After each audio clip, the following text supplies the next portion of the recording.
From Vermont Public, this is The Frequency. I'm Mitch Wertlieb. It's Wednesday, January 31st, and here are today's headlines. The Scott administration expects the state's newly launched online sports betting program to generate more revenue this year than originally projected.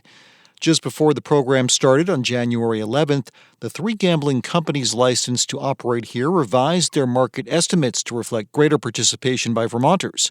Budget and Finance Commissioner Adam Gresham says the state was expecting just over $1 million in new revenue for the second half of the current fiscal year. But he says that estimate has now jumped to just over $3 million. They believe that 6 months of this fiscal year will produce a bit more revenue than we had originally forecast. The state is expecting to receive its first report about the specific number of Vermonters taking part in sports betting programs in mid-February. The Agency of Agriculture, in collaboration with private organizations, has launched a campaign to help Vermont farms recover from damage caused by recent severe weather and flooding. The Dig Deep campaign was launched this month. Scott Waterman is with the Agency of Agriculture, and he says the fundraising group, led by the Vermont Association of Broadcasters, Ski Vermont, and the Association of Vermont Credit Unions, is looking to fill the gap left by state funding for farm recovery.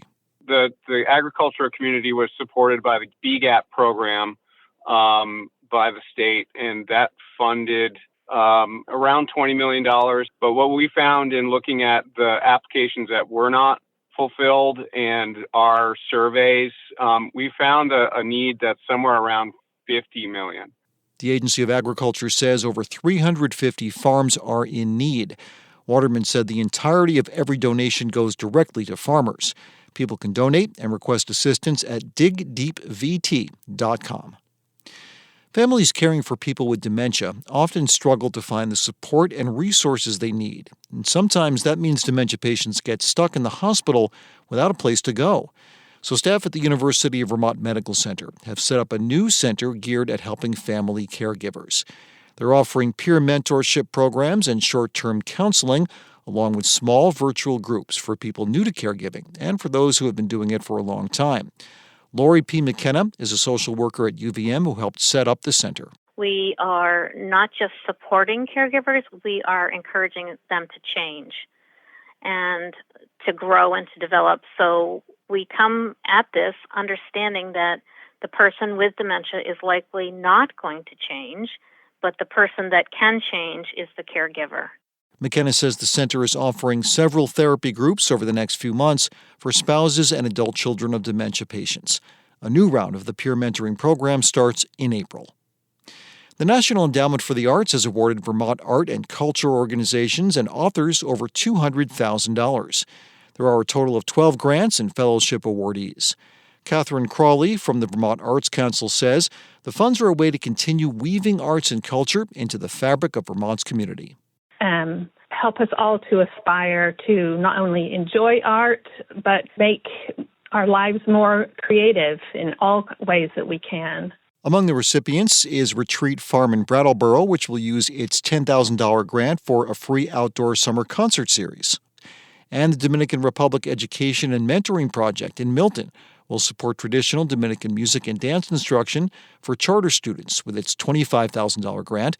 Author Anne Rockwell received $15,000 toward a fellowship to translate a Pakistani writer's novel from Urdu into English. The National Endowment for the Arts awarded a total of $32 million this year for projects throughout the United States. Breeze Airways will begin offering twice-weekly flights from Burlington International Airport to Raleigh-Durham Airport in North Carolina. The new seasonal route starts on May 23rd. That's according to reporting from WPTZ, which says Breeze will also begin booking nonstop flights to Jacksonville, Florida in May. The airline is also offering nonstop flights from Burlington to Tampa, Florida starting today. Coming up, the University of Vermont is among 3 higher education institutions nationally taking part in a new initiative to partner with rural communities. The details of how UVM will approach the work after this. Support for The Frequency comes from the Vermont Department of Liquor and Lottery, who manages Vermont's 802 Spirits liquor stores and contributes 100% of profits to the general fund, providing over $300 million to help benefit local communities. A new federally funded initiative at 3 universities across the country, including the University of Vermont, aims to get higher education institutions into rural communities.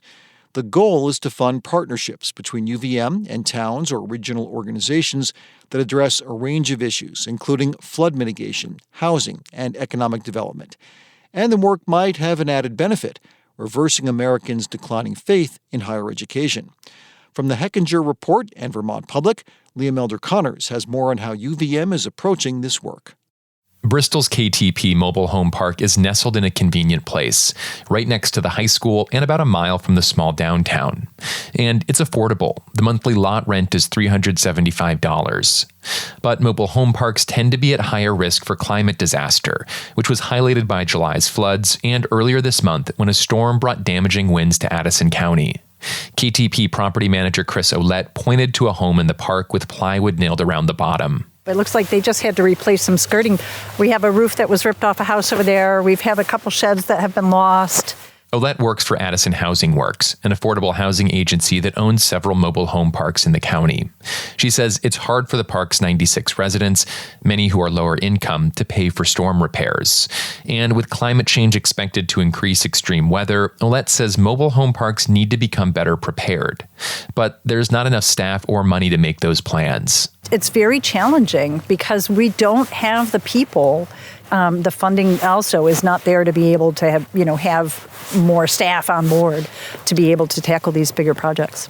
The University of Vermont is stepping in to help. UVM senior lecturer Kelly Hamshaw has spent years working with mobile home parks across Vermont. Most recently, Hamshaw and her students helped parks assess their flood risk and make emergency plans. So we've done actually some partnerships with the Vermont Emergency Management and their CAT 2 exercise, so the catastrophic exercises that they do on a regular basis. I think we're the first community or first state where we had 2 mobile home parks to actually practice their emergency plan as part of that effort. Hamshaw's work is part of an effort by UVM to support more projects that help rural towns. It's not a totally new idea for UVM, but it's poised to become a bigger effort since the university launched the Leahy Institute for Rural Partnerships in November. The institute, funded by $14 million from the USDA, aims to support a range of projects, from research on local zoning rules to updating Vermont's flood risk maps to the expansion of the arts.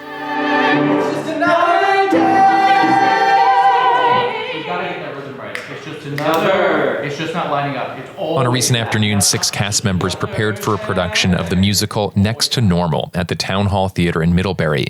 The small downtown theater recently broke ground on a nearly $8 million expansion. Executive Director Lisa Mitchell says the theater secured a $500,000 grant for the project, thanks to data provided by UVM. She says the university gave them an analysis of the economic impact of their expansion. Honestly, I think without the information that UVM provided us, it would have been a tremendous struggle for us to understand what that impact is, or even to have the basic data to be able to craft our narrative. Fred Kenny is executive director of Addison County Economic Development Corporation. He says the recent work by UVM is a welcome development. UVM had a perception, anyway, of people out here in the rural areas that, well, they're up there, they're for Burlington and Chittenden County, not offering anything for us. But this is an example of some great ways that they're engaging in the community all over the state. UVM isn't the only college doing this. The University of Wisconsin and Auburn University in Alabama received money from the same federal program that funded the Leahy Institute. These initiatives might bring an added benefit of helping rebuild trust in higher education institutes. Polling by Gallup in 2019 found a significant decrease in Americans' confidence in higher education. Joe Guynan is president of the Democracy Collaborative, a national organization that encourages community engagement by higher education. He says colleges need to find ways to be part of public life. And it begins to put them in a different relationship to the community, and then gives them some defenders when their political adversaries come for them, as come for them they will and will continue to do in the future. UVM officials say restoring trust in higher education isn't the primary reason they launched the Leahy Institute.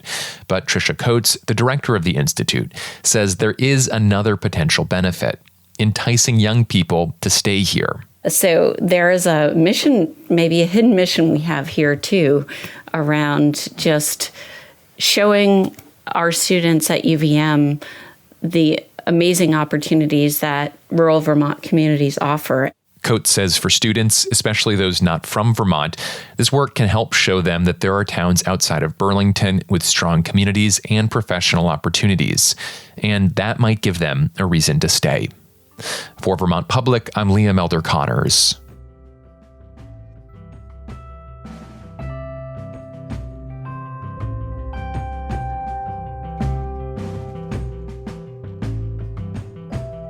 This story was co-reported by the Hechinger Report's John Marcus. You can read his story at vermontpublic.org. Thanks for listening to The Frequency today. We had additional reporting from Bob Kinzel, Adia Golston, Lexi Krupp, and Mary Engish. Our executive producer is Kevin Trevelyan, and our music is by Blue Dot Sessions. I'm Mitch Wertlieb. Talk to you tomorrow.